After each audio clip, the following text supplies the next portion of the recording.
윤석열 대통령이 이제 이동관 전 방통통신위원장 후임으로 검사 출신인 김홍일 권익위원장을 지명을 했어요. 네. 지명할 거라고 사실은 예상이 됐던 분이긴 한데 두 분은 어떻게 보세요? 일단 뭐 인사권자께서 국정을 운영하는 데 있어서 적임자라고 생각하고 뭐 지명하셨겠지만 제가 이제 지명될 것 같아서 많은 주변에 계신 분들하고 이야기해 봤을 때 국민의 눈높이하고는 조금 괴리가 되어 있는 인사한 것 같긴 해요. 눈높이와 괴리가 있다. 예, 왜냐하면 반응들이 또 검사야?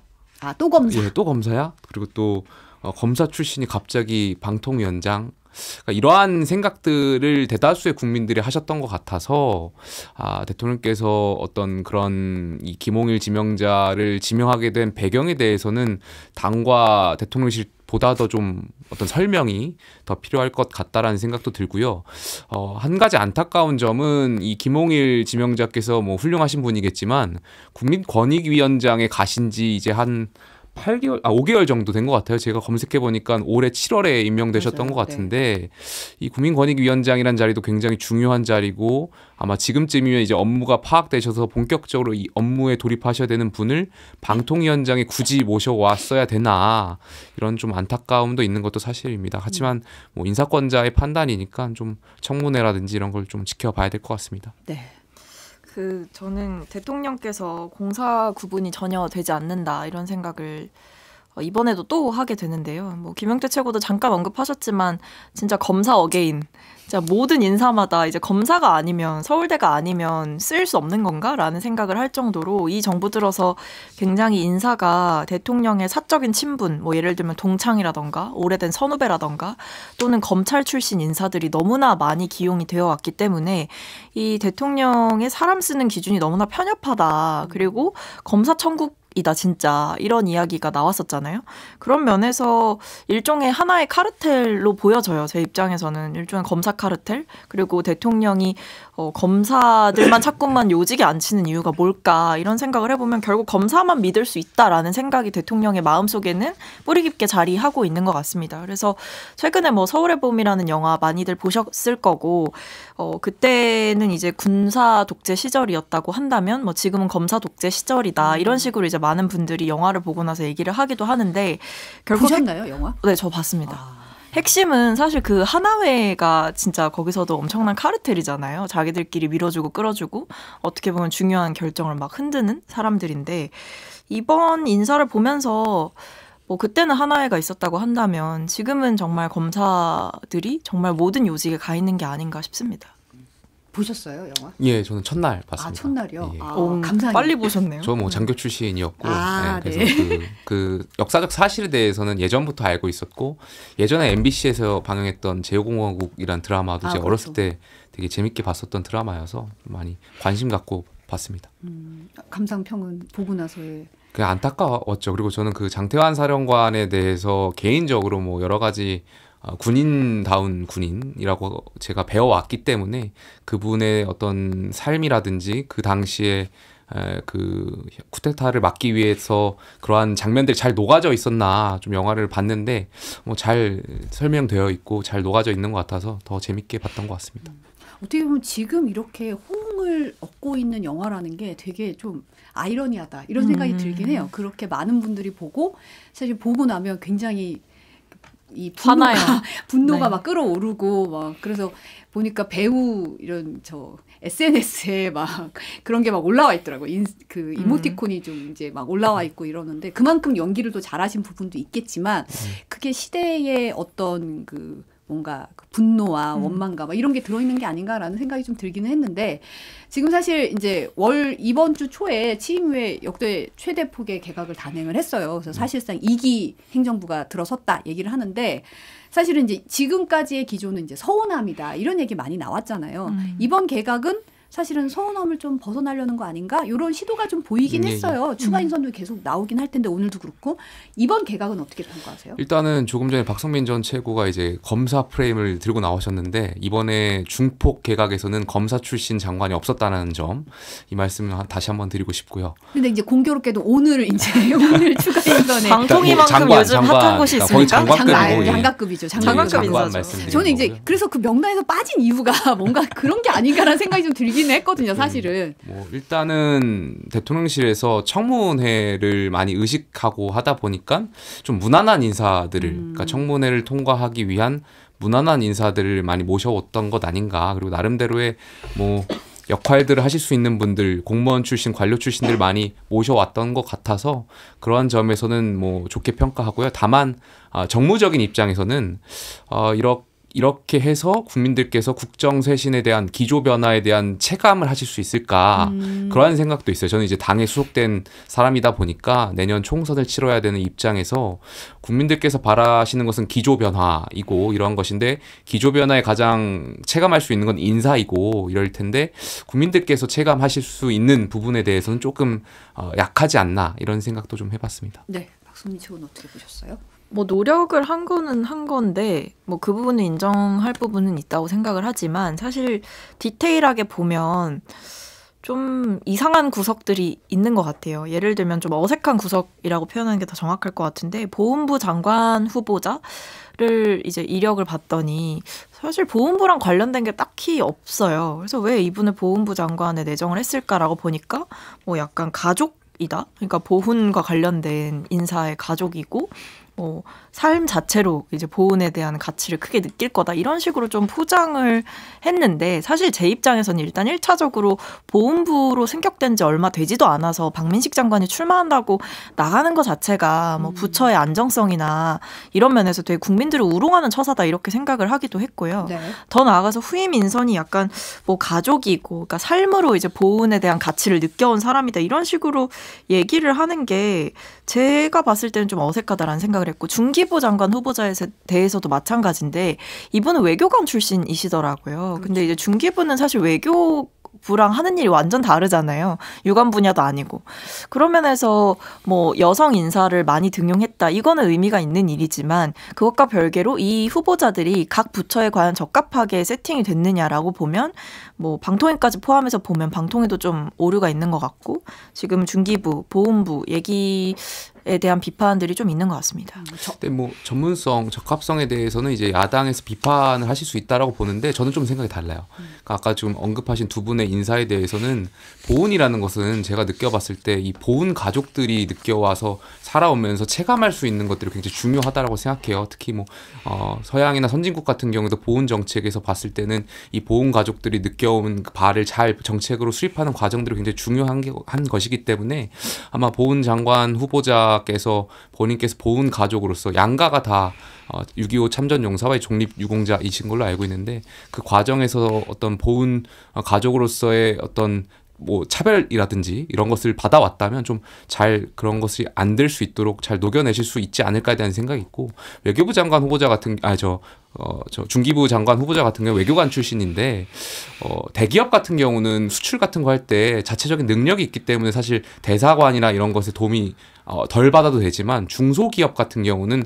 수출 업무나 이런 것을 했을 때 해당 대사관이라든지 이러한 정부기관 특히 코이카 이런 데에 정부 지원을 받는 게 굉장히 중요한데 이분의 이력을 봤더니 개발협력국장부터 뭐 여러 가지 대사를 지내시면서 뭐 나름대로 그 과정에서 어떤 중소기업의 지원 정책 같은 것을 좀 봐오셨을 것 같아요. 그래서 물론 이분이 이제 외교 업무다 보니까 그것이 전문성이 있냐 이런 비판이 있을 수 있겠지만 나름대로 그 부분에 있어서 오랫동안 고민하셨던 인사는 아닐까에 대한 생각이 있습니다. 근데 이제 저는 그런 거죠. 막 더 나은 인사가 있지 않겠냐라는 생각이 드는 거죠. 사실 이게 어쨌든 다 국민 세비 받고 월급 줘가면서 장관 시키는 거고 장관이 각 부처에 어떻게 보면 생사를 가르는 역할들을 되게 많이 하게 되는데 거기에 딱 맞는 정말 적합성과 직무에 대한 이해도가 높은 사람들이 또 다른 이제 전문가들이 분명 존재할 텐데 좀 2% 부족해 보이는 이 인사들을 쓰는 이유가 무엇일까라는 저는 고민이 좀 있었고요. 그러니까 뭐 사실 중기부만 해도 전 그렇다고 생각합니다. 중기부의 업무 자체가 뭐 외국과 우리 중소기업 상인들을 연결하는 게 주 업무는 아니잖아요. 뭐 그것도 일종의 하나가 될 수 있겠지만 필요하다면 그거는 뭐 외교부 쪽이랑 이제 업무 협력을 할 수도 있는 문제고 필요하다면 다른 전문가들이랑 연계해서 할 수 있는 문제인데 장관 자리에 외교부 출신 인사가 가는 거는 제가 봤을 때 완전 판단 미스라는 거죠.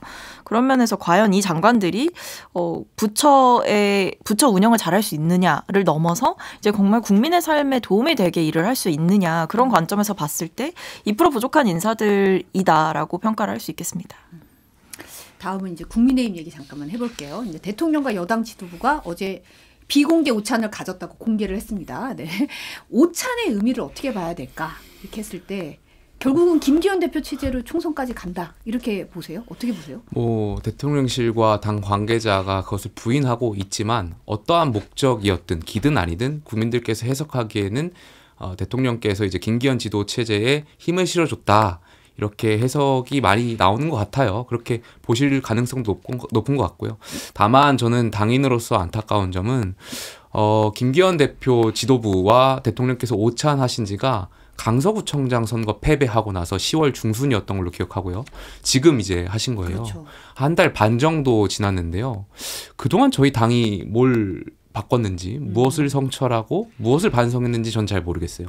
그러니까 우리가 강서구청장 선거에서 굉장히 크게 국민의 심판을 받았는데 혁신위를 띄웠지만 혁신위가 제대로 역할도 못했고 여기에 대해서는 명확하게 당 지도부에 대한 책임이 있을 거라고 생각되고요. 대통령께서도 저희 많이 1호 당원이라고 많이들 말씀하시잖아요. 그러면 분명히 여기 대해서 의견을 내시고 본인의 국정을 책임지시는 총괄이신데 여기에 대해서 대통령께서도 뭔가 말씀을 하시는 거 저는 나쁘지 않다라고 생각되는데 우리 당이 지금 너무 안일하게 생각하는 거 아닌가. 그런 굉장히 아쉬운 생각이 있습니다. 박성미 측은 어떻게 보시나요? 저는 이 국민의힘에게 있어서 가장 큰 과제인 수직적 당정관계 청사는 이제 아예 불가한 수준이 됐다라고 보여지고요. 뭐 야심차게 출범했던 혁신위도 사실 거의 뭐 이제 아무도 관심을 주지 않고 스스로 해체하게 되는 상황이 오게 되는 것 같은데 어쨌든 이번 오찬은 뭐 말이 비공개 오찬이지 좀 바꿔서 생각해 보면 그냥 공개적으로 김기현 대표를 격려한 오찬이다. 저는 이렇게 봤거든요. 그러니까 공개 격려 오찬이었다 이렇게 보는데 좀 우픈 것은 이 당내에서 여러 가지 힘의 갈등이 있고 주도권 싸움이 있는 건 사실 당연한 거죠. 근데 당대표가 본인의 리더십으로 이 위기를 돌파하려는 게 아니라 어찌 보면 대통령의 손을 빌려서 대통령의 힘을 빌려서 이 당무를 막 좀 정리하려는 듯한 모양새인 것 같아서 김기현 대표는 본인은 이제 윤 대통령의 격려를 입었다라고 힘을 실어줬다라고 생각해서 기뻐했을지 모르겠으나 한 발 떨어져서 보는 제 입장에서는 그냥 누가 봐도 그냥 허수아비 당대표다 이렇게 보여지는 거죠. 결국 이번 오찬도 김기현 대표를 격려하고 인요한 위원장에 대한 힘을 완전히 빼버림으로써 김기현 대표의 손을 들어준 꼴이 돼버린 거잖아요. 윤석열 대통령께서. 근데 이게 일단 대통령이 이렇게 당내 갈등에 뭔가 영향을 끼칠 수 있다라는 것도 되게 희한한 상황인 것 같고 김기현 대표도 본인이 뭔가 리더십을 갖고 주도적으로 당내 정리를 하기보다는 이런 대통령과의 친분 또는 대통령과의 관계 이런 것들을 활용해서 당선부터 지금까지 계속 이런 방식으로 당을 운영하는 게 국민의힘 내부에서 봤을 때도 뭐 그렇게 좋은 모양새는 아닐 것 같다 싶습니다. 김기현 대표와 이제 인요한 혁신위원장이 오늘 오후에 조금 뭐 좀 늦게 만나게 될 것 같은데 지금 회동이 지금 예정돼 있는데요. 이제 어떻게 그림이 그려질지가 좀 궁금하긴 하거든요. 내일 뭐 최고위원 회의에 혁신안이 어떻게 올라갈지 뭐 그러면 이제 조기 해체 수순으로 가서 뭐 비대위로 전환을 요청할 거다. 여러 가지 시나리오가 사실 많았어요.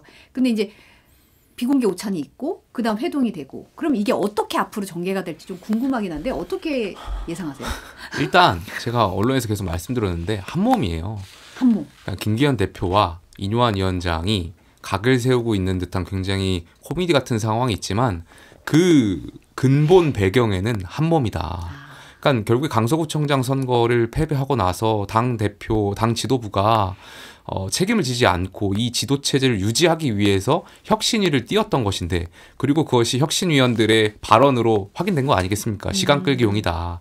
이런 발언이 있었음에도 불구하고 그러니까 지금 혁신위는 또 그 모습을 그러니까 혁신적인 모습을 제대로 보여주지 못하고 있고 사실상 혁신위가 실패한 것이고요. 여기에 대한 책임도 분명히 전 지도부가 져야 된다라고 생각해요. 근데 저희 당 지금 초선 의원분들 가장 소장파라고 불려야 될 이 개혁적인 목소리를 내셔야 될 분들이 아무 말도 못하고 있어요. 지금 김기현 대표 체제에 줄 서서 공천 문제에 걸려 있다 보니까 아니 국민들이 봤을 때 지금 굉장히 이상한 상황인 거잖아요. 한 달 반 동안 강서구청장 선거 패배하고 나서 우리 당이 뭘 했는지 말로만 혁신 통합을 외쳤지 실질적으로 바뀐 건 아무것도 없고 그러니까 굉장히 이렇게 가다가는 총선 어렵다. 제가 지난주에 서울의 몇몇 당협위원장들 만나 뵀는데 이분들 총선 치르기 굉장히 공천받기가 두렵다라는 말씀 많이 하세요. 그러니까 본인들께 기회가 된다면 공직으로 갈 수 있는 기회가 된다면 내년 총선 치르지 않고 공직 가고 싶다. 이렇게 말씀하시는 분들 진짜 많아요. 지금 저희 수도권 선거 국민의힘 굉장히 어려운 상황인데 다들 본인들 국회의원분들이 본인 공천만 받고 본인 특히 영남권 같은 경우는 공천만 받으면 당선될 수 있다라는 생각에 다들 지금 손 놓고 계신 것 같은데 저는 정말 말씀하셔야 된다고 생각해요. 당대표든 지도체제든 누군가 이 사태에 대한 혁신의 위기와 또 강서구청장 선거 패배에 대해서 책임을 지셔야 된다라고 말씀하시는 분이 없다라는 게 굉장히 안타까운 사실이고요.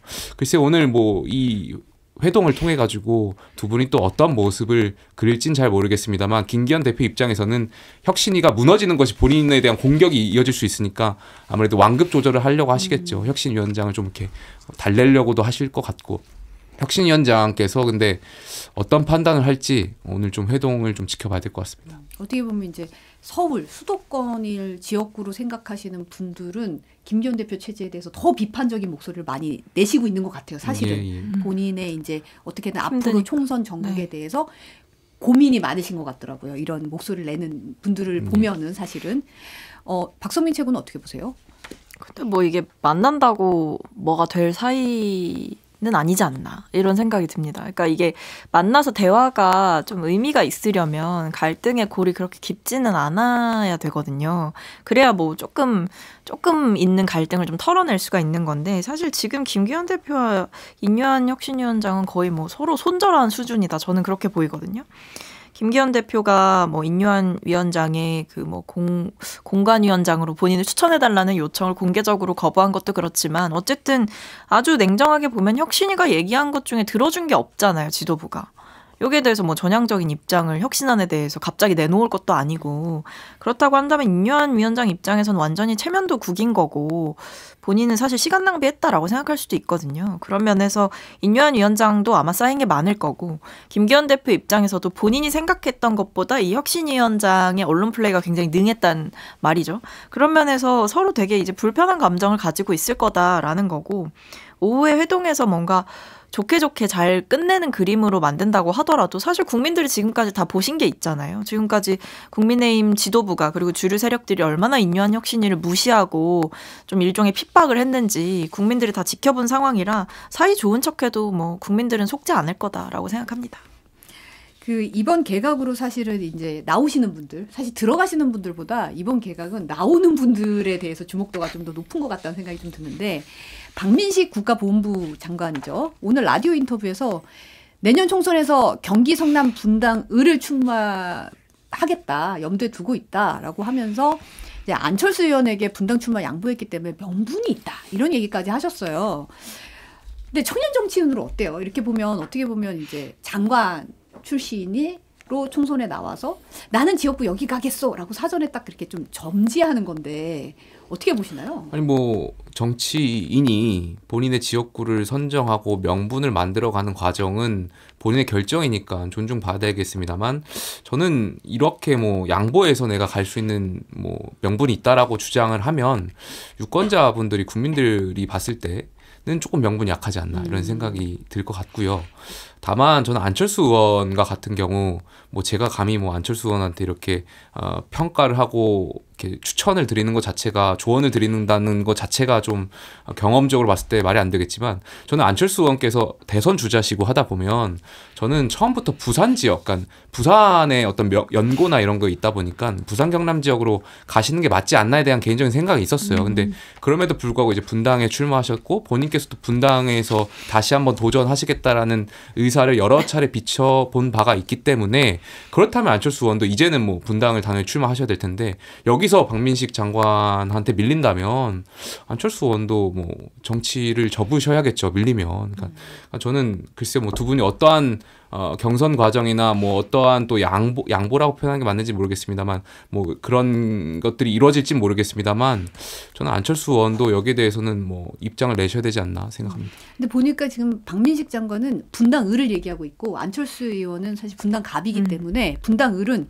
김은혜 전 홍보수석이 예, 사실은 출마를 원하고 있어서 이게 홍보수석 뭐랄까 수석이랑 장관이랑 경선해야 되는 거냐 이 그림 어떻게 되는 거냐 이런 얘기가 좀 나오고 있긴 하더라고요. 뭐 이제 내부 정리를 어떻게 하냐의 문제고 결국 내부 정치의 싸움일 텐데 김은혜 수석 입장에서는 이제 본인도 아마 희생을 했다 이렇게 생각을 할 거예요. 그러니까 당연히 나에게 어떻게 보면 자기의 원래 지역구였던 곳의 옆 지역구를 달라라고 또 주장을 할 수가 있는 거고 박민식 장관이 이렇게 치고 들어오는 것 자체가 말이 안 된다라고 김은혜 수석은 아마 여길 가능성이 높죠. 그러다 보니까 이제 서로 내가 더 분당 을에 적합하다 이런 얘기를 아마 하고 다닐 가능성이 높은 상황인데 뭐 그렇게 국민들 봤을 때 의미 있는 논쟁은 아닌 것 같고요. 박민식 장관은 사실 뭐 제가 아까도 말씀드렸지만 이렇게 뭐 처음에 장관직 가실 때부터 총선 출마할 거냐라는 질문 받으셨어요. 근데 그때는 명확하게 대답 안 하다가 이제는 뭐 지금 장관 된 지 사실 얼마 안 되셨잖아요. 보훈부 승격도 뭐 거의 몇 개월 만에 된 건데 어쨌든 이런 상황에서 장관이 굳이 또 나와가지고 출마를 어디로 하고 싶다라고 얘기하는 것 자체가 뭔가 장관으로서 누렸던 그 권한을 생각한다면 사실 장관들은 또 당의 부름에 따라서 가겠다 이런 식의 자세를 취하는 게 통상의 경우인데 요즘 인사들은 좀 특이하신 것 같습니다. 각자 뭐 어디 가겠다라고 콕 집어서 말씀하시고 그게 국민의힘 내부에서 보면 되게 좋은 지역구인 경우도 있고요. 그러다 보니까 장관들이나 수석들이 너무 희생을 안 하려고 하는 거 아니냐. 소위 말해 꽃길만 찾아가려는 거 아니냐. 이런 비판이 나올 수밖에 없는 상황이죠. 더불어민주당 얘기 잠깐 해보면 이낙연 네. 전 대표가 이제 출당 청원에 대해서 몰아내면 받아들여야지 어쩌겠냐 이런 얘기를 이제 어제 김종배 시선집중 나와서 얘기를 하셨어요. 이게 파장이 좀 큰데 어떻게 보세요? 탈당, 신당 뭐 이런 가능성들 어떤 분위기가 좀 일으키나요? 뭐 사실 저도 정확하게 알지는 못하는데요. 일단 최근의 발언들을 보면 심상치 않다라는 생각은 들죠. 뭐 평소에 화법이라고 한다면 계속 만약에 민주당에 남아있을 거라는 생각이 크면 이렇게 얘기하실 리가 없잖아요. 근데 최근의 발언들을 보면 뭐 신당이든 탈당이든 어쨌든 뭔가 결단을 염두에는 두고는 있는 것 같다. 물론 그 방향으로 갈지 확실하게 정해지진 않았다고는 보여져요. 시간이 아직 좀 남아있기도 하고. 그리고 뭐 혹시나 이제 이재명 대표 측에서 뭔가 만남을 요청하거나 갈등 봉합을 위한 뭔가 조치를 취할 가능성도 있잖아요. 그래서 아직까지는 이낙연 전 대표가 뭐 출당이나 탈당을 이렇게 완벽하게 정한 건 아니다. 이렇게 보여지긴 하는데 그럼에도 이 이른바 탈당과 신당의 불씨를 살려뒀기 때문에 사실 민주진영이 분열될까 봐 조금 우려스러운 상황이죠. 그러면 이제 화합을 이제 뭐 사실 이재명 대표가 SNS에 뭐 통합 단결 강조하는 글도 올렸잖아요. 네네. 좀 손을 내민 거 아닌가 싶기는 한데 이제 화합을 하려면 어떻게 해야 된다고 생각을 하세요? 제가 봤을 때 제일 급한 거는 일단 좀 만나셨으면 좋겠다라는 생각이 들고요. 사실 SNS에 글을 쓰는 것도 되게 중요한 정치적 행위이기는 합니다만 이게 갈등을 푼다는 거는 SNS에 글 쓴다고 되는 건 아니잖아요. 그리고 뭐 각자 뭐 언론 인터뷰한다고 되는 것도 아니고 어쨌든 만나야 되는 거죠. 하다못해 지금 뭐 인류한 김기현 대표도 그렇게 서로 사이 안 좋은 거 눈에 보이는데 어쨌든 만난다고는 하잖아요. 제가 봤을 때는 이낙연 전 대표와 이재명 대표도 일단 좀 만나는 텀이 좀 필요하지 않나 싶습니다. 어떻게 보셨어요? 그러니까 그만큼 지금 민주당 상황이 굉장히 어렵다라는 걸 느꼈고요. 다른 목소리를 내는 사람에 대해서 룸을 내주지가 않는구나. 그러니까 민주주의라는 것이 양당이 똑같습니다. 결과적으로 다원주의에 기반되어 있는 거고 다양한 목소리를 담을 수 있는 그릇이 되어야 되는데 지금 뭐 민주당 상황 같은 경우는 친명 아니면 이재명 대표를 위한 그런 정치를 하지 않으면 룸조차 내주지 않겠다 이런 상황 아닌가 싶고요. 글쎄요. 저는 통합이라는 것은 결국에는 권력을 가진 자가 권력을 내려놓는 거에서 시작한다라고 생각해요. 근데 이낙연 전 대표와 같은 경우 이재명 대표 입장에서는 향후의 대선 주자로서의 경쟁자로서도 인식하시는 것 같고 그러다 보니까 여기에서 뭔가 이낙연 전 대표의 세력들을 원내 진입을 못하도록 그렇게 막으려고 하는 생각들도 있는 것 같은데 그렇게 돼서 탈당 분당이 된다면 결과적으로 이재명 대표가 더 큰 해를 입게 될 것 같고요. 글쎄요, 이재명 대표께서 뭐 제가 민주당원은 아니지만 더 큰 정치를 하려고 생각하신다면 결과적으로 이러한 목소리 내는 사람들에 대한 그리고 본인을 향한 비판을 내는 사람들의 목소리까지도 들어야 되지 않나 생각됩니다. 그 홍익표 원내대표가 사실은 이제 현실적으로 약속을 지키지 못하는 상황이 있으면 국민께 말씀드려야 한다 이런 얘기를 했어요. 그러니까 이게 이제 선거구 관련해서 선거제도 관련해서 병립형 그러니까 과거 비례대표제로 돌아가는 것을 시사하는 게 아니냐 이런 얘기가 지금 나오고 있는데 어떻게 보시나요?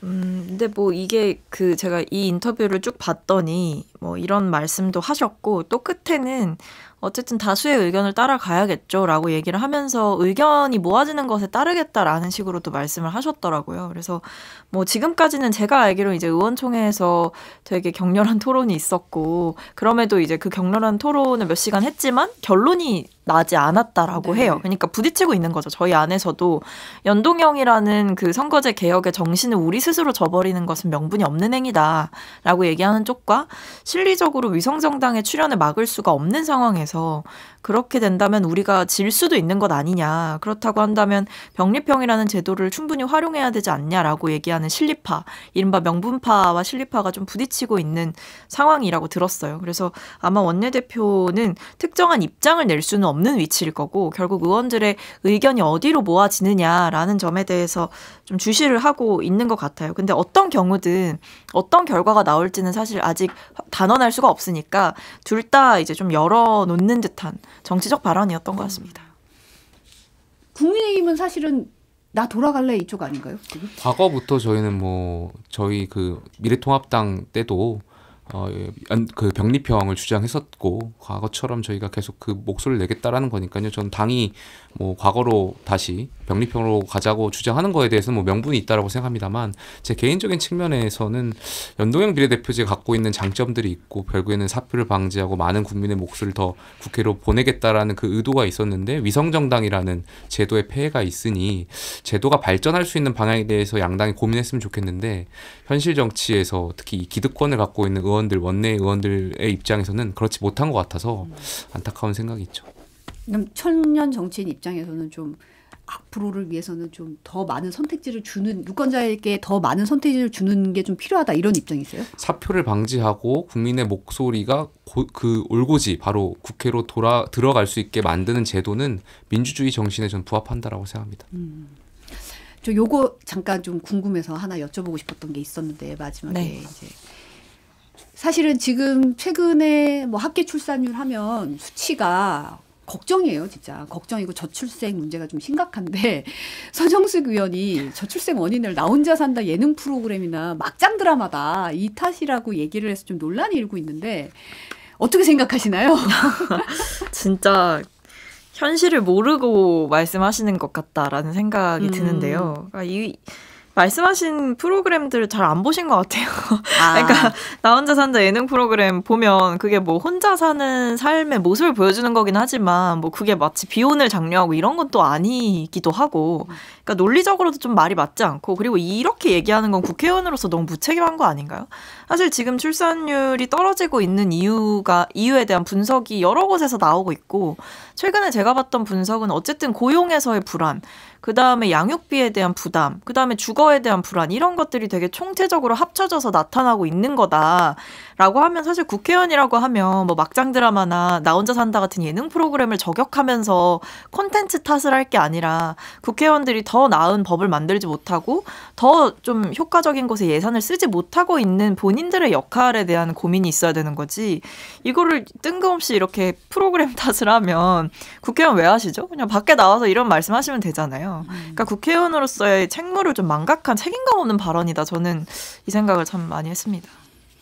글쎄요, 그러니까 서정숙 의원께서 이렇게 말씀하시게 된 근거를 제가 듣지를 못해가지고 잘 모르겠습니다만 왜 이런 말씀하셨는지 잘 모르겠고 그러니까 저는 개인적으로 나 혼자 산다 MBC 간판 예능 프로그램 굉장히 좋아하는데 이 프로그램 보면서 결혼하지 말아야지, 뭐 혼자 살아야지 이런 생각을 한 적은 없어요. 그냥 예능은 예능대로 또 킬링타임 하면서 스트레스도 풀고 이렇게 봤었던 제 개인적인 경험이 있어서 이 의원께서 말씀하신 근거는 좀 뭘까 궁금하네요.